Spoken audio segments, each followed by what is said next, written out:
Assalamualaikum warahmatullahi wabarakatuh. Halo semuanya. Perkenalkan, kami dari kelompok 6 dengan saya Nur Salam Badriah. Saya Denia Yantafa. Dan saya Sandi Wahyudi. Hari ini kami akan menjelaskan salah satu bagian penting dari anggaran perusahaan, yaitu anggaran variabel. Ada beberapa pokok pembahasan yang akan kita bahas. Yang pertama, ada pengertian anggaran variabel. Yang kedua, perbedaan anggaran variabel dengan anggaran tetap. Yang ketiga, ada konsep dasar biaya dalam anggaran variabel. Yang keempat, fungsi dan tujuan anggaran variabel. Yang kelima, ada langkah-langkah penyusunan anggaran variabel. Yang keenam, ada kelebihan dan kekurangan anggaran variabel. Yang ketujuh, contoh studi kasus dari anggaran variabel. Dan yang kedelapan, ada peran variabel dalam penganggaran perusahaan. Yang pertama, kita akan membahas tentang pengertian dari anggaran variabel. Anggaran variabel itu perincian yang tersusun rapi dan menunjukkan bagaimana perubahan tiap biaya seiring dengan perubahan volume produksi. Semakin banyak volume produksi, akan semakin besar juga biaya variabel dan sebaliknya. Dan ada juga pengertian menurut 3 para ahli. Yang pertama itu, ada menurut Mulyadi tahun 2016, mengatakan bahwa anggaran variabel itu adalah anggaran yang disusun berdasarkan tingkat aktivitas tertentu, sehingga jumlah biaya yang dianggarkan akan berubah sejalan dengan perubahan volume kegiatan. Yang kedua, ada menurut Hansen dan Mowin tahun 2009, mengatakan bahwa anggaran variabel itu anggaran yang menyesuaikan jumlah biaya dan pendapatan sesuai dengan tingkat aktivitas aktual yang dicapai perusahaan. Yang ketiga, ada menurut Garrison, Norin, dan Brewer tahun 2018, mengatakan bahwa anggaran variabel itu anggaran yang menunjukkan bagaimana biaya seharusnya berubah dengan variasi tingkat aktivitas. Dan selanjutnya kita akan membahas mengenai perbedaan dari anggaran variabel dengan anggaran tetap atau fixed budget. Nah, menurut definisinya bahwa anggaran variabel itu kan tadi anggaran yang disusun berdasarkan tingkat aktivitas sehingga jumlah biaya menyesuaikan volume kegiatan aktual. Sedangkan definisi dari anggaran tetap adalah anggaran yang ditetapkan untuk satu tingkat aktivitas tertentu tanpa memperhatikan perubahan volume. Dan kalau kelebihannya itu anggaran variabel itu lebih realistis ya, karena menyesuaikan kondisi nyata dan memudahkan analisis kinerja. Sedangkan kelebihan dari anggaran tetap itu sederhana dan mudah disusun. Ada juga nih kekurangan dari anggaran variabel. Anggaran variabel itu lebih rumit penyusunannya ya, perlu pemisahan biaya dan variabel. Sedangkan kekurangan dari anggaran tetap itu hasil perbandingan dengan realisasinya itu bisa kurang tepat bila kondisi nyata berbeda dari rencana. Dan juga ada contoh nih dari anggaran variabel. Jika produksinya naik, biaya bahan baku dan tenaga kerja langsung dalam anggaran juga naik. Misalnya, jika rencana 1000 unit nih, lalu realisasinya itu 1200 unit, maka anggarannya itu ikut menyesuaikan menjadi untuk 1200 unit. Sedangkan contoh dari anggaran tetap itu, jika produksinya naik, biaya dalam anggaran tetap itu nggak berubah ya, meski kenyataannya berbeda. Misalnya itu, jika rencana produksinya itu 1000 unit, lalu realisasinya itu 1200 unit, maka anggaran tetap dihitung untuk 1000 unit. Oke, kita lanjut ke konsep dasar biaya dalam anggaran variabel. Nah, yang pertama itu ada perilaku biaya sebagai dasar anggaran. Yang pertama ada anggaran variabel disusun menyesuaikan biaya dengan tingkat aktivitas. Yang kedua, setiap biaya memiliki perilaku berbeda terhadap perubahan aktivitas. Yang kedua, ada klasifikasi biayanya nih. Yang pertama ada biaya tetap atau fixed cost. Total biaya sama dengan konstan. Konstan itu kan artinya stabil ya, tidak berubah-ubah gitu. Nah, terus biaya per unit sama dengan menurun saat volume naik. Maksudnya apa? Nah, jika produksinya naik, maka biaya untuk membuat satu barang itu akan menjadi lebih murah. Karena apa nih? Nah, karena ada biaya tetapnya. Contohnya apa dari biaya tetap? Ada biaya sewa, gaji, asuransi, nah gitu. Nah, terus yang kedua, ada biaya variabel atau variable cost. Total biaya sama dengan berubah sebanding aktivitas. Nah, seperti yang sudah dijelaskan di awal ya tadi. Nah, terus yang kedua ada biaya per unit sama dengan konstan. Konstan itu kan tadi stabil gitu ya, tidak berubah-ubah. Terus ada juga di sini contoh dari biaya variabel itu ada biaya bahan baku, upah langsung. Nah, kenapa ini dikatakan sebagai contoh dari anggaran variabel? Karena kalau biaya bahan baku ini kan semakin banyak barang yang diproduksi, maka semakin banyak pula bahan yang dibutuhkan gitu kan ya. Nah, terus upah langsung. Misalnya sebagai contoh upah tenaga kerja penjahit gitu ya, menjahit baju satu bajunya itu 10.000 misalnya gitu. Nah, kalau misalnya banyaknya unit baju yang dijahit, maka kan banyak juga tenaga kerja yang dibutuhkan gitu. Nah, lalu yang ketiga itu ada biaya campuran, mixed cost gitu ya. Ini tuh gabungan dari biaya tetap atau variabel. Total biaya sama dengan naik tapi tidak proporsional. Nah, terus yang ketiga itu ada contohnya nih dari biaya campuran. Ada biaya listrik, telepon, gaji, dan insentif gitu. Nah, ini kenapa dikatakan sebagai contoh dari biaya campuran gitu ya. Karena biaya listrik itu kan misalnya kita langganan nih tiap bulan gitu kan. Itu sebagai biaya tetapnya. Nah, biaya variabelnya apa? Biaya variabel itu tergantung pemakaian listriknya gitu kan. Nah, terus ada juga biaya telepon. Biaya telepon itu misalnya kita ya sama aja kita langganan nih tiap bulan. Itu sebagai biaya tetapnya. Biaya variabelnya itu apa? Ya tergantung durasi panggilannya gitu kan. Dan juga ada gaji plus insentif. Gaji itu kan dibayarkan tiap bulan. Kalau insentif itu bonus tambahan gitu ya. Bonus tambahan itu kan tergantung hasil kerjanya gitu. Nah, terus yang ketiga ada hubungan biaya dengan aktivitas. Nah, fixed cost sama dengan totalnya itu tetap. Tapi biaya paruhnya itu turun saat produksinya naik. Terus juga ada variable cost. Totalnya itu naik turun sesuai volume. Tapi biaya per unit itu tetap. Nah, terus yang ketiga itu kan tadi ada mixed cost ya. Itu tuh gabungan biaya tetap dan variabel tetap. Totalnya itu naik, tapi tidak sebanding dengan volume. Terus yang keempat itu ada implikasi anggaran variabel. Yang pertama itu lebih realistis karena sesuai aktivitas aktual. Terus yang kedua ada memudahkan analisis selisih atau variance analis. Yang ketiga ada menilai efisiensi dan kinerjanya itu lebih adil. Yang keempat tanpa pemahaman perilaku biaya, anggaran itu bisa salah hitung. Oke, selanjutnya akan dijelaskan oleh teman saya. Baik, terima kasih. Kak Sela, selanjutnya saya akan menjelaskan tentang fungsi dari anggaran variabel. Fungsi dari anggaran variabel terbagi menjadi 4. Yang pertama adalah sebagai alat koordinasi. Menciptakan koordinasi kerja yang lebih baik karena manajemen memiliki gambaran yang lebih jelas mengenai dampak perubahan kegiatan terhadap berbagai aspek perusahaan. Lalu yang kedua, sebagai alat perencanaan, memberikan gambaran yang jelas tentang perubahan pendapatan dan biaya yang akan terjadi jika ada perubahan tingkat kegiatan operasional perusahaan. Lalu yang ketiga, sebagai alat pengawasan, mempermudah manajemen dalam melakukan pengawasan penggunaan dana karena besaran biaya yang diperlukan pada setiap tingkat kegiatan dapat diketahui dengan pasti. Lalu yang keempat, sebagai pedoman kerja, menjadi pedoman kerja yang lebih mudah dalam penyusunan anggaran, terutama untuk biaya tidak langsung yang cenderung mengandung biaya semi variabel. Lalu selanjutnya ada tujuan anggaran variabel.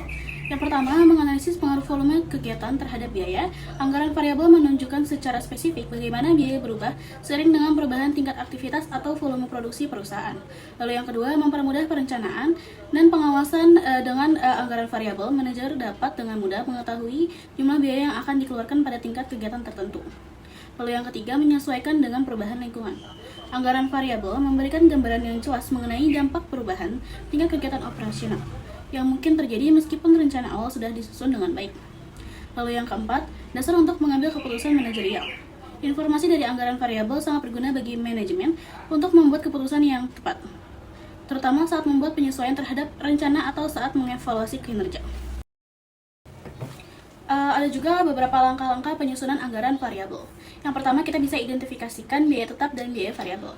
Biaya tetap biasanya itu tidak berubah meskipun terjadi perubahan tingkat aktivitas, seperti gaji staf administrasi, sewa gedung, atau biaya depresiasi. Lalu yang kedua, biaya variabel itu biasanya berubah secara proporsional dengan tingkat aktivitas seperti bahan baku, biaya tenaga kerja langsung, atau biaya produksi langsung lainnya. Lalu yang kedua, kita bisa menentukan tingkat aktivitas. Tetapkan tingkat yang direncanakan, tentukan berapa tingkat aktivitas yang mungkin terjadi dalam periode anggaran, misalnya tingkat aktivitas 70%, 100%, dan 120%. Angka-angka ini akan menjadi dasar untuk menghitung biaya yang berbeda. Lalu yang ketiga, kita bisa menyusun proyeksi anggaran untuk tiap tingkat aktivitasnya. Kita bisa hitung biaya tetap. Biaya tetap akan tetap sama untuk setiap tingkat aktivitas yang ditetapkan. Lalu yang kedua, hitung biaya variabel. Gunakan data historis atau faktor pendorong lainnya, misalnya presentasi pendapatan, untuk menghitung total biaya variabel pada setiap tingkat aktivitas yang telah ditentukan. Lalu yang ketiga, jumlahkan biaya tetap dan variabel. Tambahkan total biaya tetap dan total biaya variabel untuk tiap tingkat aktivitas untuk mendapatkan total anggaran yang fleksibel. Lalu selanjutnya ada juga kelebihan dari anggaran variabel. Yang pertama, kelebihan dari anggaran variabel itu perencanaan dan pengawasan bisa lebih akurat. Anggaran variabel dapat menyesuaikan biaya berdasarkan tingkat aktivitas aktual, sehingga manajer dapat memiliki gambaran yang lebih realistis tentang biaya yang diharapkan pada tingkat produksi tertentu. Lalu kedua, evaluasi kinerja manajer yang efektif. Dengan menyesuaikan biaya terhadap volume aktual, anggaran ini memungkinkan manajer untuk membandingkan kinerja mereka dengan ekspektasi yang telah disesuaikan, bukan dengan anggaran statis yang kurang relevan. Lalu yang ketiga, memudahkan pengambilan keputusan. Anggaran ini memberikan informasi yang lebih rinci mengenai biaya, sehingga membantu manajer dalam mengambil keputusan yang lebih tepat terkait penetapan harga atau perubahan tingkat produksi. Keempat, mengetahui biaya per unit. Anggaran variabel fokus pada biaya per unit yang memberikan pemahaman yang lebih baik tentang struktur biaya perusahaan. Selanjutnya, ada beberapa kekurangan dari anggaran variabel. Yang pertama, kompleksitas penyusunan. Proses penyusunan anggaran variabel bisa lebih kompleks karena memerlukan analisis yang rinci untuk memisahkan biaya variabel dan biaya tetap. Lalu yang kedua, membutuhkan data yang akurat. Keberhasilan anggaran ini sangat bergantung pada ketersediaan data yang akurat untuk setiap unit aktivitas, termasuk data biaya per unit.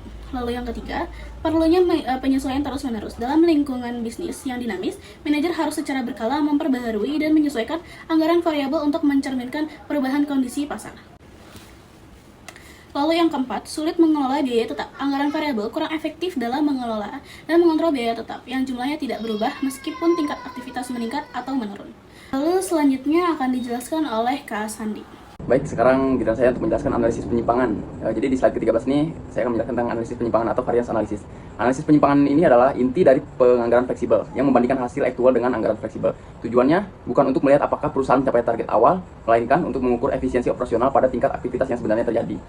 Proses ini membantu manajemen mengidentifikasi, menginvestigasi, dan memperbaiki penyebab perbedaan antara hasil yang diharapkan dan yang dicapai. Jadi analisis ini sangat penting. Kenapa? Karena anggaran statis atau anggaran awal seringkali menjadi tidak relevan jika volume produksi atau penjualan menyimpang dari perkiraan. Misalnya, di sini kan ada jika perusahaan memproduksi 10.000 unit, tetapi anggaran statis dibuat untuk 8.000 unit. Membandingkan biaya aktual dengan anggaran statis akan kurang tepat. Sebaliknya, anggaran fleksibel disesuaikan untuk 10.000 unit, memberikan dasar yang adil. Lalu di slide berikutnya di sini analisis variance itu terbagi menjadi dua komponen utama. Yang pertama ada variance harga, yang kedua ada variance kuantitas. Variance harga ini mengukur dampak perubahan harga input seperti bahan baku atau tarif tenaga kerja terhadap total biaya. Penyebabnya faktor-faktor yang bisa mempengaruhi variance harga termasuk perubahan harga pasar, diskon dari pemasok, lalu atau perubahan dalam kualitas bahan baku yang dibeli. Variance harga yang tidak menguntungkan atau unfavorable bisa menunjukkan bahwa perusahaan membayar lebih dari yang dianggarkan. Di sini ada rumusnya nih, ada harga harga aktual dikurangi harga standar dikali kuantitas aktual. Lalu yang kedua itu variance kuantitas. Variance ini mengukur efisiensi penggunaan input. Penyebabnya variance kuantitas yang tidak menguntungkan atau unfavorable dapat disebabkan oleh pemborosan bahan baku, efisiensi tenaga kerja, mesin yang rusak, atau kurangnya pengawasan. Analisis ini membantu manajemen menemukan akar masalahnya. Apakah itu karena pelatihan yang buruk, kualitas bahan baku yang rendah, atau produksi yang tidak efisien. Di sini ada rumusnya juga. Ada kuantitas aktual dikurangi kuantitas standar dikali harga standar. Lalu kita next ke slide berikutnya. Di sini ada contoh kasus studi perusahaan. Di sini saya ambil contohnya misalkan PT Rasa Indah Food nih. Bidang usahanya produksi makanan ringan, keripik, dan snack. Sistem produksinya berdasarkan permintaan pasar atau fluktuatif. Semakin tinggi permintaan, semakin tinggi produksi, gitu kan. Permasalahannya di sini ada perbandingan anggaran tetap dan realisasi sering tidak akurat karena perubahan volume produksi, gitu kan. Karena kan sistem produksinya fluktuatif tuh berdasarkan permintaan pasar tadi. Solusinya di sini menerapkan anggaran variabel fleksibel budget agar evaluasi lebih relevan, gitu. Dan di sini sebelah kanan ada anggaran tetap untuk produksi 100.000 bungkus nih, contohnya. Misalkan kita udah menganggarkan dari bahan baku dengan 100.000 produksi itu 150 juta dan biaya per unitnya 1.500. Tenaga kerja langsung dengan 100.000 produksi itu biaya per unitnya 500 jadi 50 juta. Listrik dan air di 100.000 unit produksi itu biaya per unitnya 200 jadi totalnya 20 juta gitu. Kalau ini yang di bawahnya penyusutan mesin dan administrasi kantor itu biaya tetap. Jadi total biaya produksinya 245 juta. Ini yang kita anggarkan ya. Lalu di slide berikutnya kita next ada perbandingan antara anggaran variabel versus realisasi produksi. Jadi di sini saya berikan contoh untuk realisasi produksinya di 80.000 bungkus. Nah, di sini ada terlihat nih realisasi produksi 80.000 per bungkus dengan biaya unit 1.500. Seharusnya yang dianggarkan yang sesuai anggaran itu 120 juta, tapi aktualnya menghabiskan 130 juta. Jadi penggunaan bahan lebih boros nih, di keterangannya 10 juta gitu kan. Tenaga kerja juga sama nih, yang dianggarkan itu 40 juta nih untuk 80.000 produksi gitu kan, tapi realisasinya 42 juta. Di waktu kerja kurang efisien nih keterangannya gitu kan, secara keseluruhannya gitu kan. Lalu di sini ada listrik dan air nih. Kita anggarkan seharusnya itu 80.000 unit, dianggarnya itu cuma 16 juta, tetapi realisasinya lebih besar nih, 17.500. Jadi lebih besarnya 1.500 gitu. Penggunaan energi meningkat berarti. Sebetulnya ada beberapa faktor juga, mungkin bisa terjadinya politik yang sedang tidak baik-baik saja gitu kan, adanya demo atau kenapa, itu sangat berpengaruh ya dengan harga pasar, dengan harga fluktuatifnya bahan baku, terus tenaga kerja juga mungkin berpengaruh gitu kan. Berkurangnya tenaga kerja mungkin ya ikutan demo atau gimana gitu kan. Ya banyaklah pengaruhnya gitu kan. sebetulnya bukan karena boros aja atau waktu kerja kurang efisien dan penggunaan energi meningkat ini, ya bisa jadi bukan penggunaannya juga, bisa jadi harganya juga naik gitu kan, harga listrik atau air gitu kan. Lalu di sini ada di bawah interpretasi hasil, di bawah ini ada interpretasi hasil, ada 4. Sebetulnya hampir sama dengan keterangannya. Ada di sini yang pertama ada produksi turun menjadi 80% dari target 100.000 kan tadi kita buat dapat 80.000 bungkus gitu. Yang kedua di sana ada biaya tidak turun sebanding dengan penurunan volume produksi gitu. Tadi kan harusnya kan 80, contohnya bahan baku tuh 80.000 produksi itu harusnya 120 juta, tapi aktualnya 130 juta gitu kan. Yang ketiga terjadi pemborosan utama pada bahan baku dan tenaga kerja. Yang keempat, total selisih tidak efisien sebesar 13.500.000 secara keseluruhan untuk yang anggaran variabel gitu. Lalu di sini ada kesimpulan dari contoh kasus. Poinnya, tujuan anggaran variabel itu uraiannya menyesuaikan anggaran dengan volume produksi awal. Manfaat yang diperoleh, yang pertama evaluasi. Yang pertama di sini ada evaluasi kinerja lebih akurat, mengetahui sumber pemborosan biaya. Yang ketiga, membantu pengendalian perencanaan biaya di masa depan. Hasil studi kasus PT Rasa Indah pun mengalami inefisiensi 13.500.000 saat produksi turun ke 80.000 unit. Kesimpulan umumnya, anggaran variabel terbukti lebih efektif dan realistis dibanding anggaran tetap karena mampu menyesuaikan biaya dengan tingkat aktivitas produksi. Lalu di sini ada peran anggaran variabel dalam penganggaran perusahaan. Di sini ada 4. Yang pertama, pengukuran kinerja yang adil. Kenapa? Karena anggaran variabel ini menilai kinerja manajer secara adil berdasarkan efisiensi dan pengendalian biaya per unit, bukan karena perubahan volume produksi. Yang kedua, itu identifikasi masalah operasional. Anggaran variabel berfungsi sebagai sistem peringatan dini untuk mendeteksi dan memperbaiki penyebab inefisiensi sebelum masalah besar. Yang ketiga, ada dasar untuk pengambilan keputusan strategis. Analisis varians membantu manajemen menentukan langkah strategis seperti negosiasi kontrak atau investasi baru berdasarkan tren biaya dan efisiensi. Yang terakhir di sini ada fleksibel dalam perencanaan bisnis, memberikan kemampuan menyesuaikan anggaran secara cepat terhadap perubahan permintaan pasar tanpa perlu menyusun ulang rencana dari awal. Baik, itu tadi penjelasan mengenai anggaran variabel, mulai dari pengertian, konsep dasar, dan juga studi kasus. Semoga pembahasan ini dapat dipengerti oleh teman-teman semua bahwa anggaran variabel itu bersifat fleksibel. Terima kasih banyak untuk teman-teman semua yang telah menonton video kami. Semoga bermanfaat. Wassalamualaikum warahmatullahi wabarakatuh.